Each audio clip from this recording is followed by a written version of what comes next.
A došiel typek, taký Aziat nejaký. Mal topánky, ale mal ich obalené v igelitke. Hej, potom sa zastavil pred našim stolom a iba, že ukázal na teba, prežehnal sa a záklinadlo nejaké zajebal. Potom zase na každého. A na každého. A poprosil toho čašníka, že či ho nevyvedie, že bojíme sa. A on zrazu taký, že scared? Akože, že ja vás straším? Že, a iba taký, že vy ste priebaní. Odišiel, chvíľu nebol.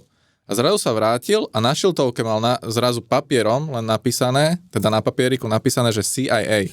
A takto sa postavil pred to sklo a iba, že... A vyťahol telefón a natáčal si ťa, že... Ale kamo, on takto zatočil.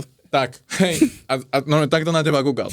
A vtedy si už bol taký, že Ježiši, a on tam, že pol hodinu reálne sa motal, točil, takto pozeral a keď si s ním naviacal očný kontakt, tak on taký, že... Hej, úplne na teba zazeral. Ako my sme sa s Braňom na tom smiali, ale určite to nebolo príjemné pre tých, ktorí